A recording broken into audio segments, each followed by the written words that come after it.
दर्जनों गोवंश की हत्या मामले में उत्तराखंड पुलिस ने जिन 8 आरोपियों को गिरफ्तार किया है, उन 8 आरोपियों में सादिक और नौशाद दो ऐसे आरोपी हैं जिन पर पहले से 10-10, 11-11 मुकदमे गौमांस तस्करी या फिर अन्य आपराधिक मामलों से जुड़े हुए 10 किसी पर 11 मामले उत्तराखंड में पहले से दर्ज है।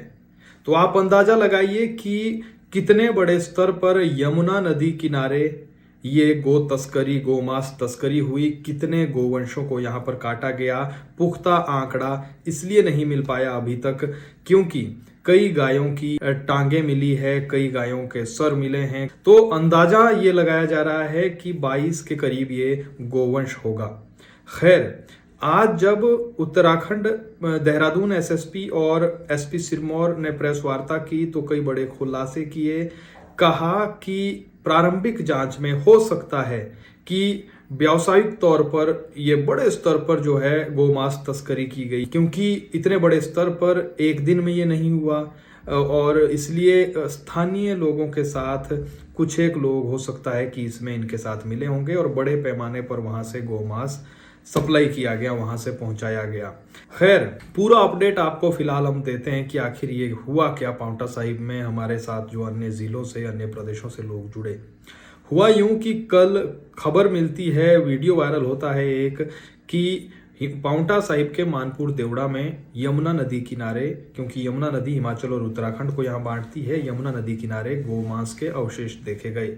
जब वहां पर लोग पहुंचे, हिंदू संगठन के लोग पहुंचे, तो देखा गया कि कुछ उसमें ताजा गोवंश अवशेष थे और इसके अलावा कुछ पुराने थे, यानी कि 2-4 दिनों से, एक हफ्ते से ये पूरा काटे जा रहे थे वहां पर गोवंश। फिर ये वीडियो वायरल होता है, हिंदू संगठन के लोग पहुंचते हैं, पता चलता है कि ये क्षेत्र, क्योंकि यमुना नदी के पार था, जो है उत्तराखंड के क्षेत्र में आता है। फिर उत्तराखंड पुलिस आती है, हिमाचल पुलिस पहुंचती है, एसपी सिरमौर तुरंत मौके पर आते हैं, हालात का जायजा लेते हैं और जाहिर है गौमाता से जुड़ा हुआ मसला था तो धार्मिक भावनाएं आहत होना लाजमी था। मानपुर देवड़ा और जो यमुना नदी किनारे कई जगहों पर इस तरीके से ये अवशेष मिले। फिर कुछ जो हिमाचल के हिंदू संगठन है वो आक्रोशित होते हैं, पांवटा साहिब में चक्का जाम करते हैं, देर रात तक बवाल होता है। सुखराम चौधरी मौके पर आते हैं, उत्तराखंड के एसपी और सिरमौर के एसपी के बीच काफी देर तक बातचीत होती है और हिमाचल उत्तराखंड सीमा पर पूरी तरीके से चक्का जाम कर दिया जाता है। देर रात तक वहां पर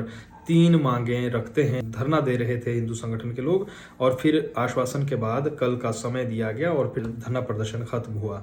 उसके बाद आज 2 बजे के करीब, क्योंकि 3 बजे का समय दिया था पुलिस ने, तो 2 बजे के करीब हिंदू संगठन के लोग इस पांवटा पुलिस थाने के बाहर एकत्र हो गए। जानकारी लेना चाहा उन्होंने, तुरंत फिर एसडीएम और तहसीलदार और डीएसपी मौके पर आते हैं, लोगों को समझाते हैं, लोगों को इसके बारे में अपडेट देते हैं क्या कुछ है और ये भी बताते हैं कि 4 बजे प्रेस वार्ता होगी एसपी सिरमौर और एसएसपी देहरादून के बीच।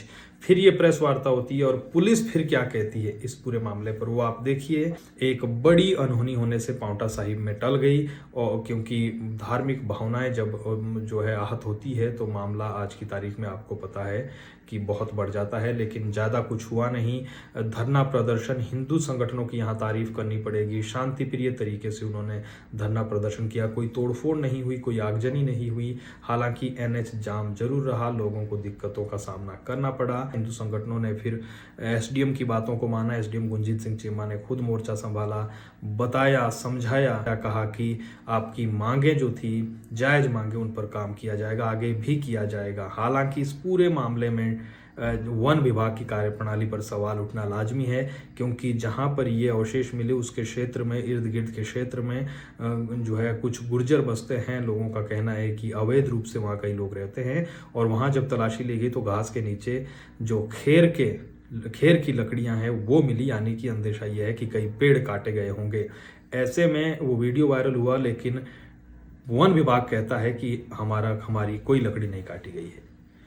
तो फिर ना ही वन विभाग की तरफ से कोई सामने आया, ना ही इस मामले को लेकर पुलिस के साथ सहयोग किया होगा, ऑफ कैमरा तो किया होगा, लेकिन पत्रकारों की नज़र में नहीं आ पाया।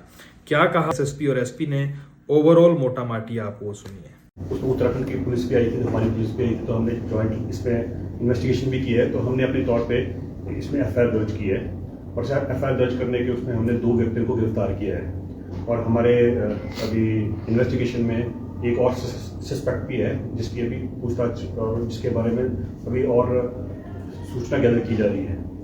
तो फिलहाल तो ये है। और बाकी इसमें हमारे जो इस तरीके से कल लोगों ने भी प्रदर्शन किया है, तो उसमें लोगों की भावनाएं, रिलीजियस भावना भी बहुत आहत हुई। तो इसके तहत भी हमने 196 BNS के तहत हमने रिलीजियस सेंटिमेंट्स को हर्ट करने वाले सेक्शन को भी इसमें ऐड किया है। तो ये तफ्तीश चल रही है और जैसे तफ्तीश पूरी होगी तो हम आपको समय समय पर बताते रहेंगे कि और किन किन लोगों को और तफ्तीश में क्या आ गया है, उसके बारे में आपको बताएंगे। बताऊंगा कल जिस तरह से ये घटनाक्रम हुआ था, इसकी जानकारी मिलने के बाद शाम को एक ज्वाइंट मीटिंग भी करी गई थी कि बहुत ही संवेदनशील और बहुत ही देखा जाएगा कि ऐसा इम्पोर्टेंट प्रकरण था जिसमें इस तरह से गौवंशी जो है पशुओं का जो है मतलब से अवशेष मिले थे और ये बहुत दुखद भी था। साथ ही साथ इसमें जो हमारे पब्लिक सेंटिमेंट्स जुड़े होते हैं, सबसे बड़ी बात है जो एक सांप्रदायिक माहौल बिगड़ने का एक माहौल भी बन रहा था, कहीं ना कहीं से लग रहा था किसी षड्यंत्र के तहत तो नहीं हुआ है। इसको देखते हुए बहुत ही गहराई तक इसमें गए और आधी रात इसमें जो भी इनपुट्स थे आपस में शेयर किए गए।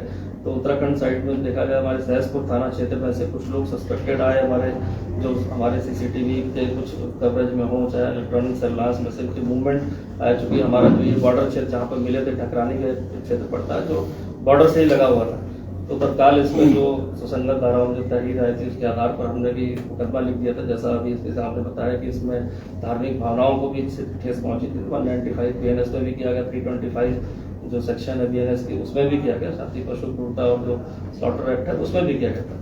तत्काल हमारी टीम बन गई थी, हमारे SP जो ग्रामीण है उनके नेतृत्व में टीम बन गई थी। यहाँ से कोऑर्डिनेशन लगातार चल रहा था। इसमें 8 लोग को इसमें अभी उत्तराखंड में अरेस्ट किया गया है और इनसे जो बरामदगी की गई है, जो इसमें वो चापड़ जिन्होंने छिपा के रखे थे और जो अन्य जो उपकरण होते हैं अवैध कटान के या जो भी है, तो सब बरामद कर लिए गए। पूछताछ में भी जो इसमें मेन हमारा मास्टरमाइंड है जो इस गैंग को इस तरह से जोड़ा था, जो पहले पूर्व में भी इसके साथी रहे या अपराधों में लिप्त रहे, इस तरह के गौवंशी अधिनियमों में जेल गए, उनके साथ मिलकर एक गैंग बनाकर यहाँ के लोगों को शामिल करके इस तरह का कृत्य जो है इसके द्वारा कुछ दिनों से किया जा रहा था।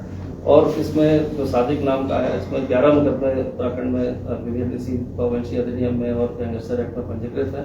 उसका जो दूसरा साथी जो नावेद है, नाशाद है, ये भी इसके साथ सक्रिय रूप से शामिल था और अन्य लोगों को इसने शामिल किया था, जिनके सभी के कहीं ना कहीं 4-6 मुकदमों का आपराधिक इतिहास है जो गौवंशी अधिनियमों में ही दर्ज है।